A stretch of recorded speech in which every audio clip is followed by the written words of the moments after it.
Hey guys, I'm Jay, and today we're looking at a damn handsome Benchmade Grizzly Creek folder, model number 15060-2. But first, we're going to talk about the features, and then we will go over my 7 likes and dislikes. And make sure that you guys stay until the end, because I will be displaying the full specs for you.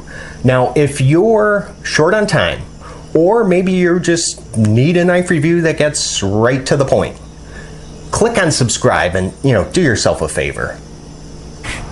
The Grizzly Creek is a manual action axis lock with the blade that's actually riding on bronze washers, and that blade is actually deployed with either the thumb studs on either side or by actuating the axis lock itself.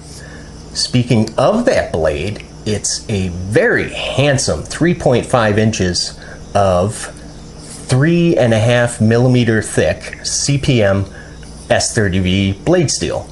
The handle measures in at 4.34 inches, giving this a really good handle to blade ratio.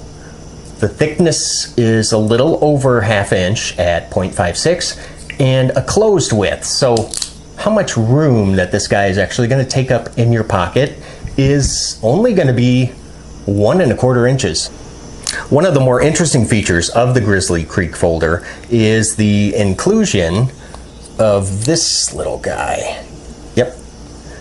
This is a gut hook that's actually made out of 440C steel. So this knife is actually designed for and to be used by hunters, of which I am not. Now I'd like to go ahead and draw your attention to the stop pin here, and you can see that it is actually adjustable with a number 6 Torx on either side. I thought that was pretty interesting. That's just a feature that you don't see in too many knives nowadays. Let's go ahead and get a weight on this guy. Nice. 4.3 ounces, which is going to be roughly the equivalent of 1, 2, 3, 4, wow, only 5 AA batteries. Okay, let's go ahead and just bring in a couple other knives here on the table for comparison's sake. The Cold Steel, American Lawman, and of course the Spyderco Paramilitary 2, and how about this little guy? This is the Kershaw Oh So Sweet. So just so you can get an idea here, the Grizzly Creek is actually pretty decent sized knife. Let's get into the 7 things that are great about this knife and 7 things that are, well, not that great. And we're going to start out this list with the curb appeal. So that's going to be the aesthetics, the appearance. And this is going to get a like from me. We already did touch on the blade to handle ratio. 3.5 inch blade, 4.3 inch handle. So that's giving you a ratio of less than 1 inch. So anytime you're talking about less than 1 inch difference, that's always a good thing. The back spacer, it's fine, but now this is a knife that is actually designed to get dirty and then to be cleaned and then get dirty again and clean again and over and over and over. Now, what Benchmade has actually done is just really created, it looks like more grooves that are just going to have to be cleaned out after each use. Now, I really, really love the blade shape. This very nice traditional drop point, and I don't know if you noticed, but yes, there is just the slightest little bit of recurve in there. So shouldn't be too much trouble when it comes time for sharpening. And now the color, these Dymondwood scales, which I will talk more about that here in a second, but actually the Dymondwood is a lot darker in person than it is in the pictures online. Next is going to be the Ergos, which I also really like. Very, very comfortable grip. Now, and that's because now these scales are ever so slightly just contoured, just a little bit. There is one thing I really would have liked to have seen on the handle here, and not that the corners are sharp, not at all, but I guess just as far as my preference, I really would have liked to have seen some of these maybe just rounded off just a little bit more. Benchmade did go ahead and give us a sharpening choil. Always appreciate that. I could see how maybe a forward finger choil might be beneficial here, especially if you are actually, you know, skinning an animal, because I'm sure that's the motion that you would make when you're skinning an animal. I have no idea what I'm talking about. The jimping is, I think, very, very well placed right there. And then, of course, down towards the tip, so you can kind of get your finger on there and do some more maybe detailed work with it. I also like these, did you notice these cutouts in the scales? And they do appear on both sides, so what that does, it just makes it a lot easier to kind of get at those thumb studs, which is nice. Look at that. Requires just no friggin' wrist whatsoever. And even with that gut hook on the back here, see if I can do this. This thing is still, wow, just perfectly balanced. Next is going to be the materials, which I also really like. I mean, it's Dymondwood handle scales, S30V blade, and a gut hook made out of 440C. Now, Dymondwood is a wood composite, and it's actually made up of multiple layers of material that are kind of like laminated and squeezed together using an epoxy. So kind of think of like how micarta scales are created, same kind of thing. The action on this is actually really, really good. And that's with a blade, I mean, that's just riding on nothing but bronze washers. I mean, it's really good.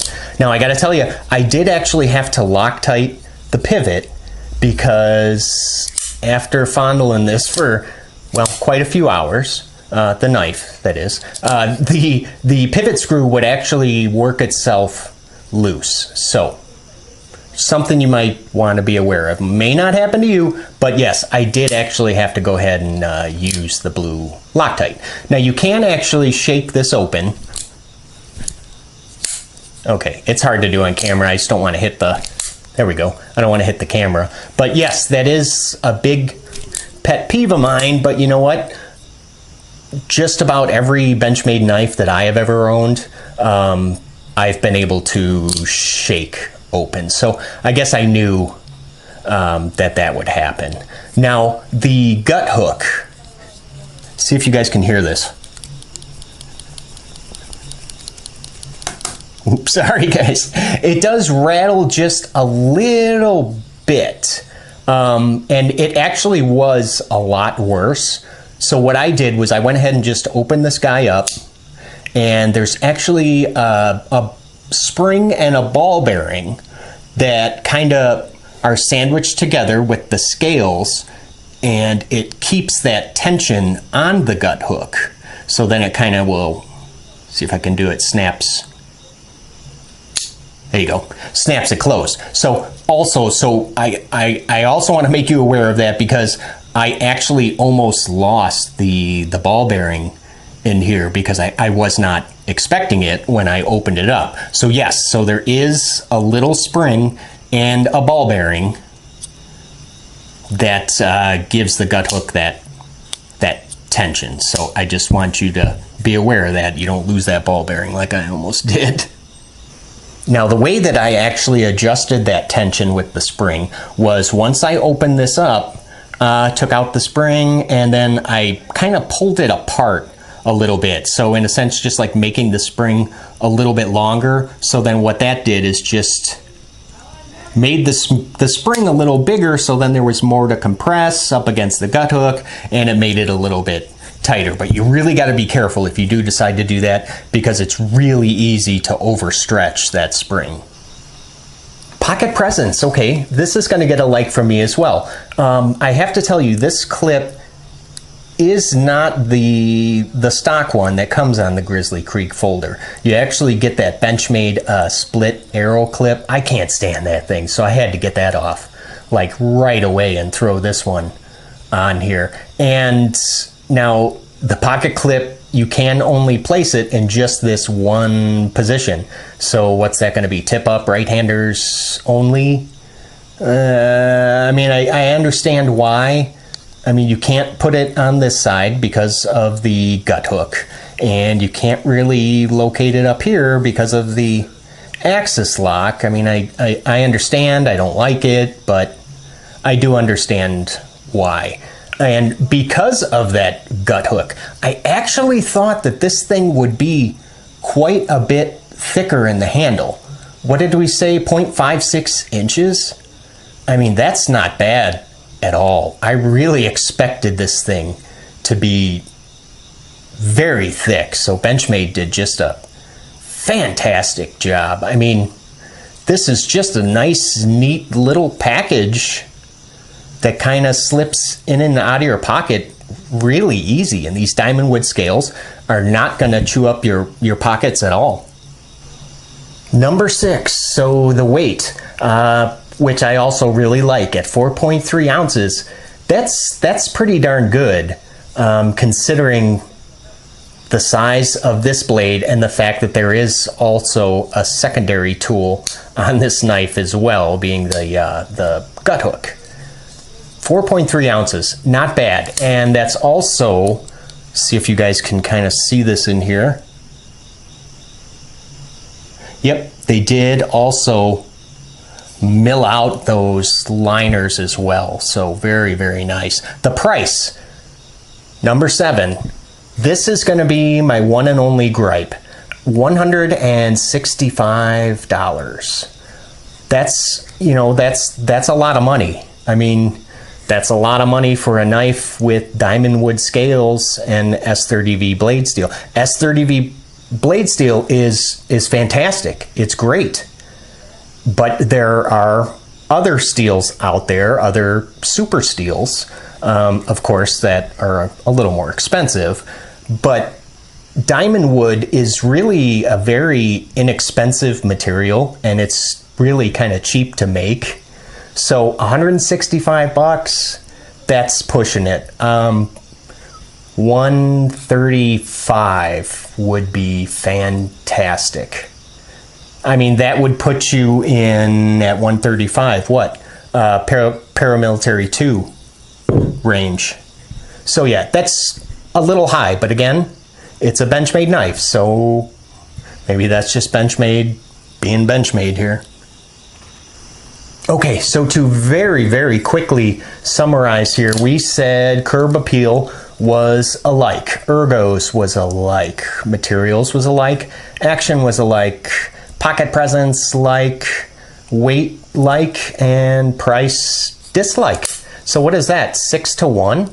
Making this Grizzly Creek folder a very one solid recommendation from me. I really, really, if you couldn't tell, by the way, I'm friggin' gushing over this thing. I really, really do love this knife. I like it a lot. Now, before we go, there's actually one modification that I was considering doing to this knife, and I wanted to run it by you guys to see what you think. Now, I am not a hunter, and I probably never will be. So I will never use this gut hook for its intended purpose. Actually, what I was kind of thinking of doing is grinding off grinding this this arch here, maybe kind of forming it into like kind of like a flathead screwdriver, and I was thinking of just chopping off a little bit of the tip of the hook, so then it would expose more of the cutting edge. So then, like, I don't know, like for opening a box or something, could use it. I mean, I know, yes, a knife is a blade. I mean, it's a sharp object and it's meant for cutting things. But sometimes there are materials that you just don't want to use your blade on. So that's what I was thinking would be a perfect use for this. Let me know in the comments section what you guys think. Should I modify the gut hook?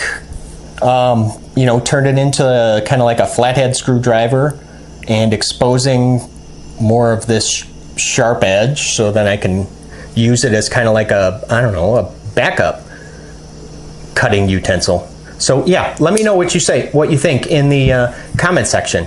So now, if this video about the Grizzly Creek folder by Benchmade answered most of your questions, why not go ahead and just leave a like?